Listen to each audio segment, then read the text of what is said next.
Mesdames et messieurs, bonjour et merci de votre fidélité et bienvenue dans cette interview. Nous avons aujourd'hui l'honneur de recevoir sur ce plateau Monsieur Brice Volter Etou Obami. Il est commissaire aux comptes, expert comptable. Il est également écrivain, chercheur, enseignant et plus important encore, leader team audit pétrolier. Avec lui, nous parlerons bien sûr de son travail, de son expertise, de son tout premier livre, Comptabilisation et audit des coûts pétroliers dans une société non opératrice. Bonjour monsieur.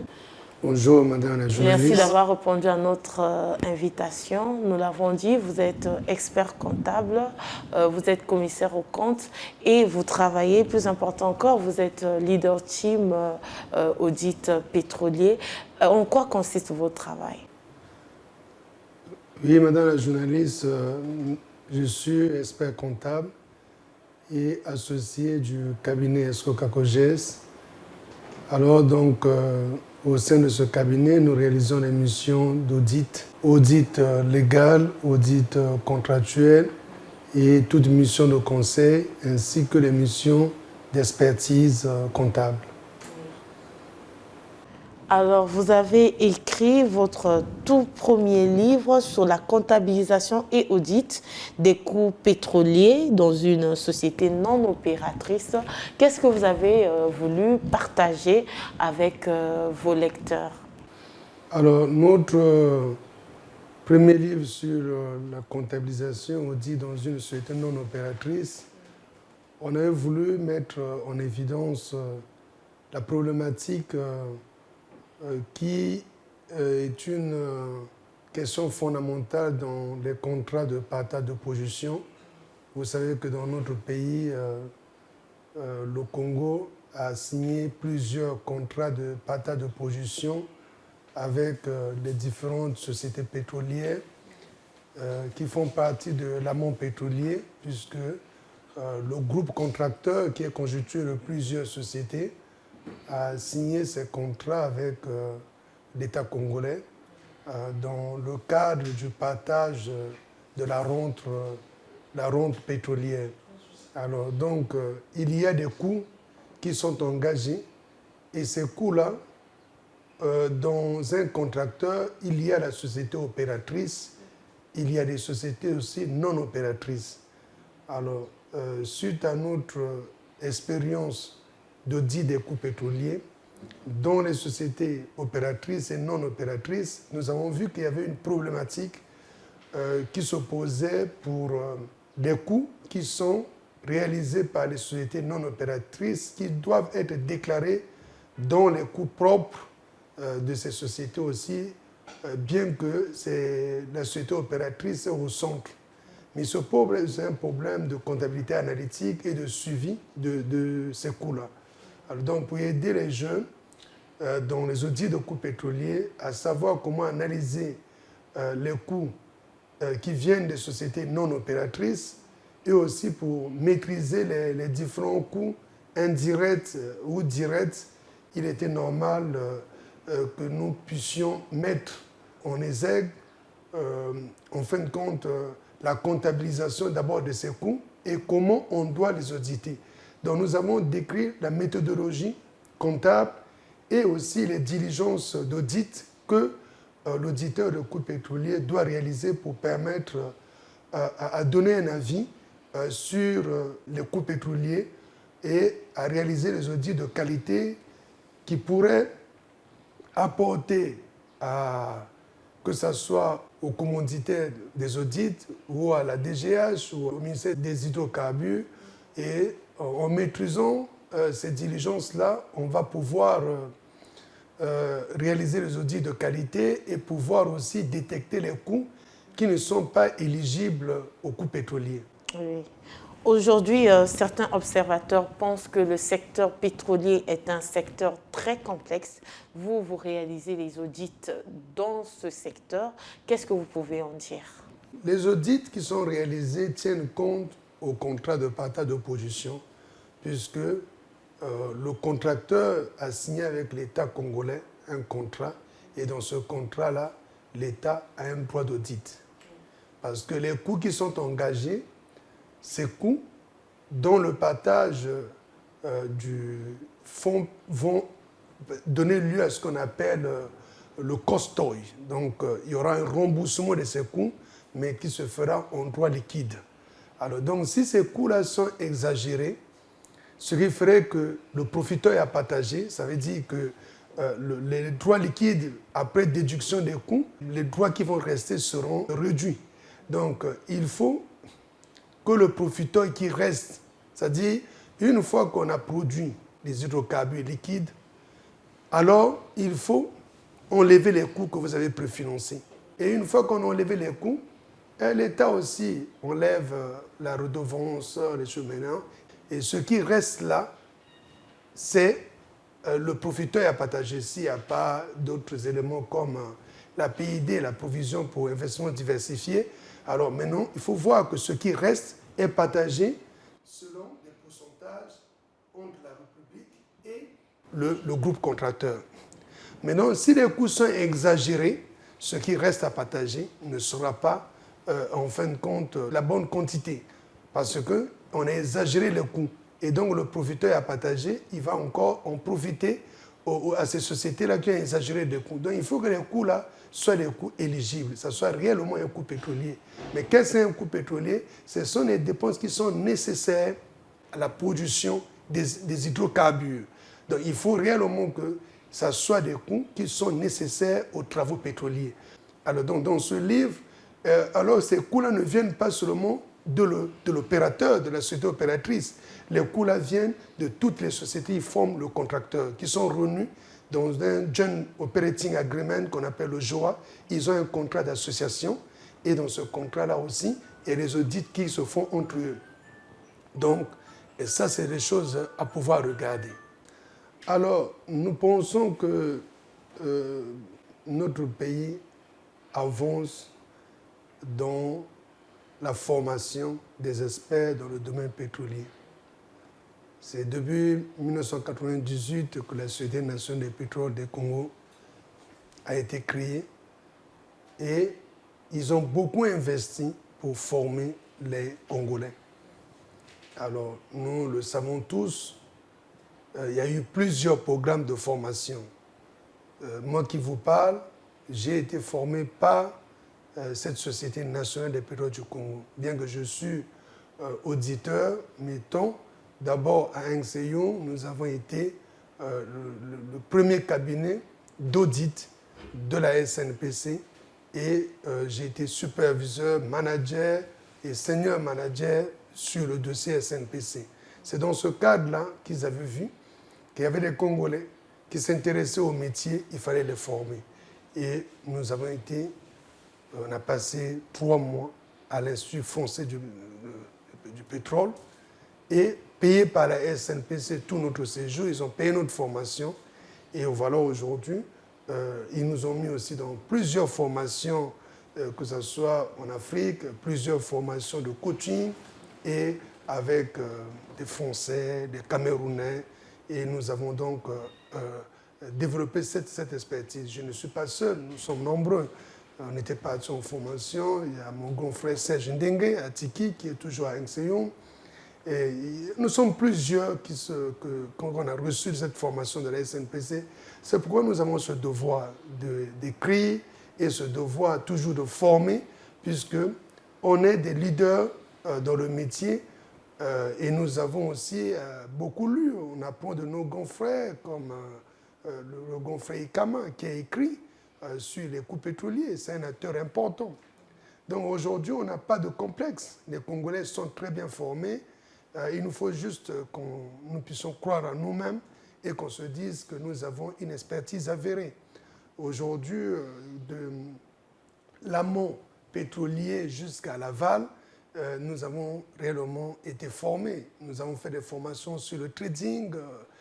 Aujourd'hui, on peut enseigner, on peut encadrer, on peut réaliser des missions pointues sur le trading pétrolier. Donc, nous ne voyons pas au Congo, il y a des gens qui sont très très bien formés. Donc, le métier du pétrole est bien maîtrisé par les Congolais, malgré qu'il y a quelques tumultes qui sont dus à l'inflation du prix du pétrole, qui sont dus aux problèmes d'organisation.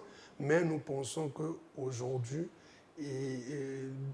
nous avons le programme Performance 2025. Je suis conseil au niveau de la SNPC. Le programme Performance 2025 a été un programme lancé par le directeur général de la SNPC, mais nous sommes en 2025, mais ce programme a été réalisé quasiment à 80%. Ils ont fait beaucoup de choses, beaucoup de développement, nous le voyons. Et c'est pour ça, le problème c'est que les professionnels et techniciens sont tenus à un certain nombre des obligations. On ne parle pas assez, mais on veut que ce soit les œuvres qui parlent, puisqu'on est tenu à des obligations d'intégrité, d'objectivité, de confidentialité, et ce qui fait qu'à un moment, on ne s'exprime pas assez. Mais nous pensons que nous sommes en train de travailler et les choses avancent normalement. D'accord. Alors, aujourd'hui, vous conciliez le monde des finances et le monde pétrolier. Si on vous demandait d'en parler, quels sont les enjeux? Aujourd'hui, nous sommes en train de vivre la guerre entre l'Iran et l'Israël. Vous savez que ça a plombé directement les prix du pétrole. Et nous, dans les audits des sociétés pétrolières, il y a un risque inhérent qui est lié à l'inflation du prix du pétrole.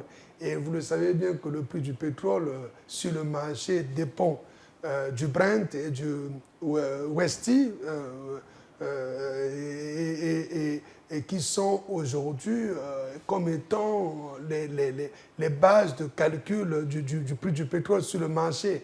Et donc, le Congo vend à l'international et le prix n'est pas fixé par nous, mais le prix dépend de la position du prix du baril sur le marché. Ce prix-là, ça joue.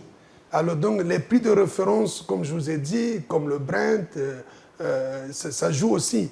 Et donc, c'est en fonction du prix du marché, nous avons le prix qui est fixé sur le marché. Par rapport à ce prix-là, ça va jouer des décomptes qui peuvent être en premium ou en discount. Et on tient compte aussi de la nature du contrat. Et voilà. Donc, il y a des pricing périodes qui sont là, qui sont en fonction du prix de base, que ce soit le Westing, que ce soit le Brent.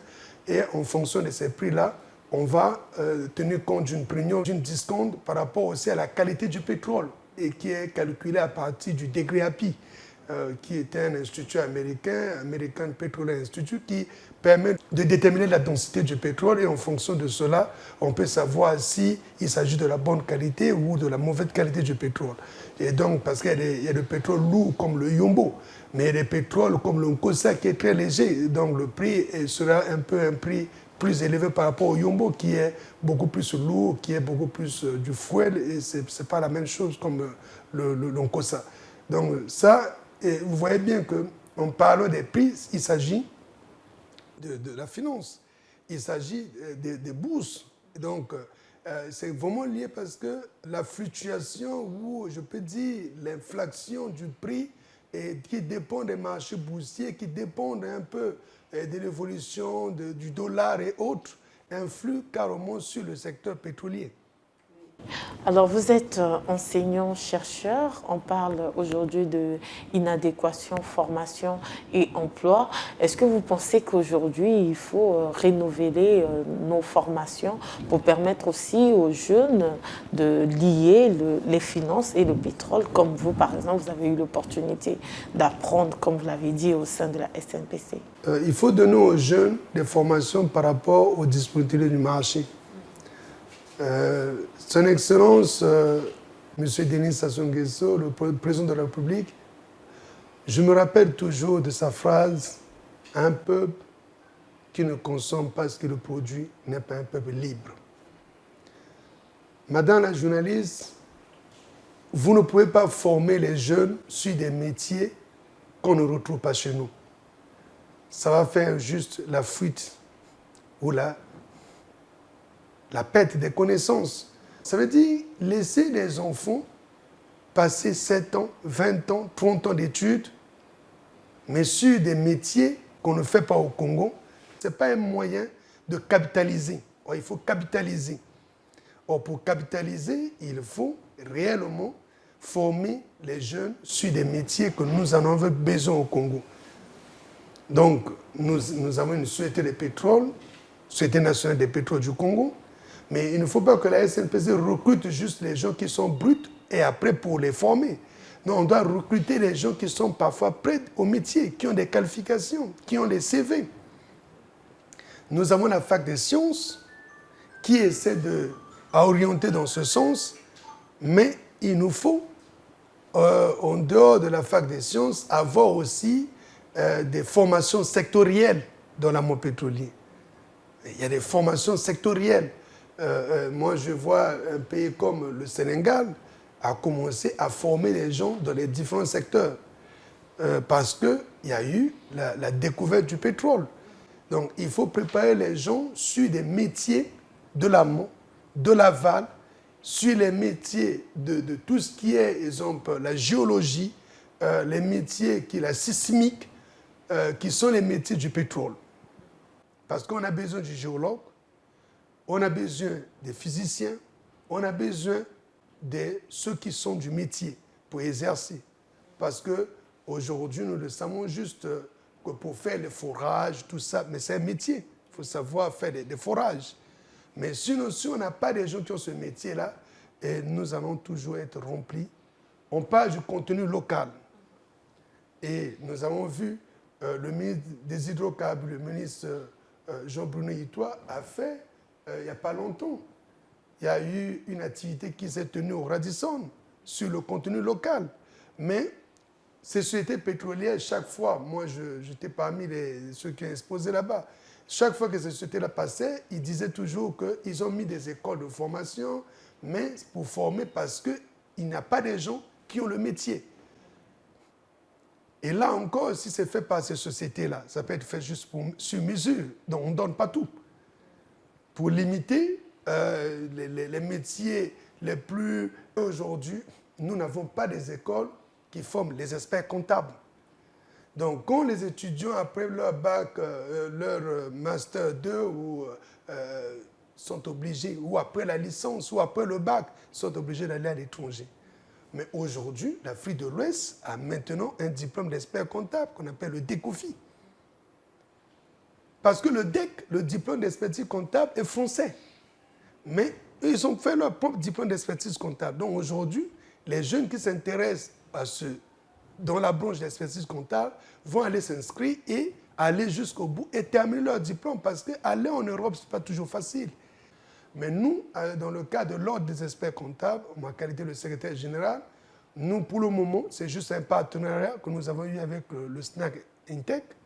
Et pour que, avec l'ISG, on a eu un partenariat pour que les jeunes gens se forment à faire au moins le Master 2 Intec qui peut leur permettre de poursuivre après avec quelques UV pour aller faire le DSCG et qui, après ces UV, pourraient mener sur la branche d'expertise comptable.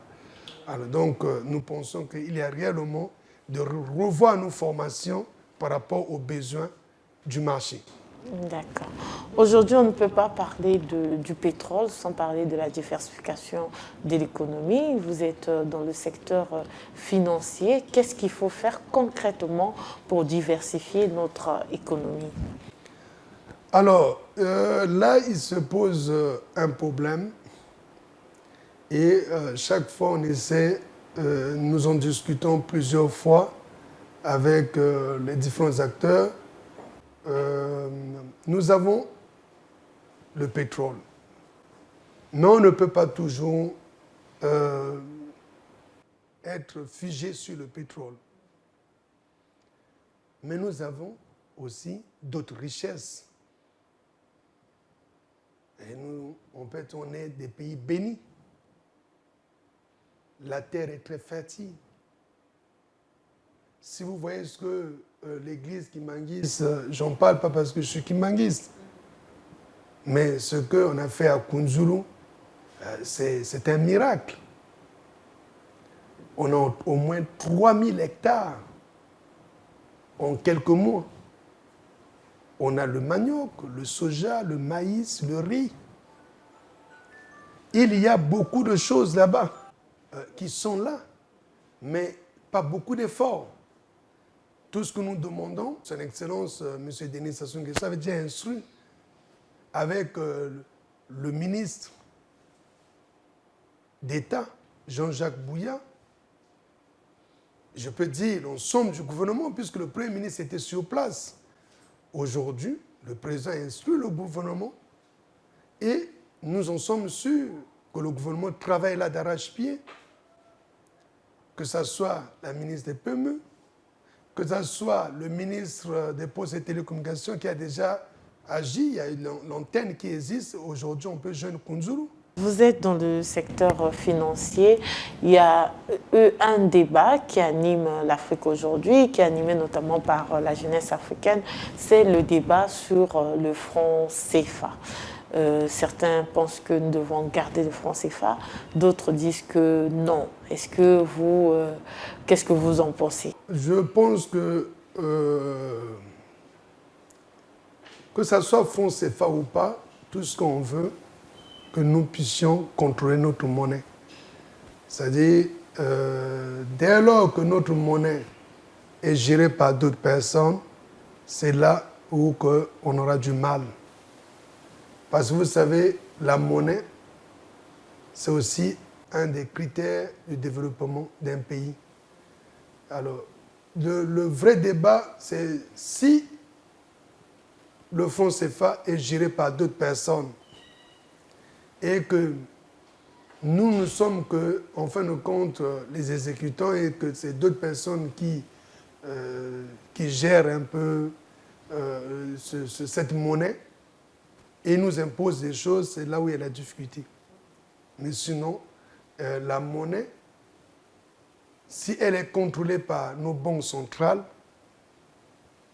et que la parité est gérée par nous-mêmes, alors là, on n'aura pas de problème. Mais si notre parité est fixée par la monnaie d'un autre pays ou une autre zone que nous ne maîtrisons pas, ça veut dire que là, on reste toujours un peu comme en esclavagiste. Alors, qu'est-ce que vous pouvez dire aux jeunes Congolais dans l'ensemble? Quels sont les conseils que vous pouvez donner aux jeunes Congolais? Nous avons 3 comprimés. L'amour du prochain, le respect des commandements et le travail. Mais je veux beaucoup insister sur le travail. Nous devons travailler. Les Congolais ont pris l'habitude de venir pointer le temps au travail. Parce qu'il y a 2 choses. Passer du temps au travail et travailler. Je suis au travail. Je travaille. Donc, le temps de travail ou le temps au travail. Si on dit le temps au travail, c'est qu'on est là. Mais le temps de travail, on travaille. Je gère un cabinet et je suis un ancien de Nseyon, Seigneur Maladie, donc j'ai géré plusieurs jeunes. J'enseigne à l'université les 2e année, 3e année, Master 1, Master 2. Alors quand je vois les jeunes Congolais, je vois que le coefficient intellectuel baisse. Le coefficient intellectuel baisse.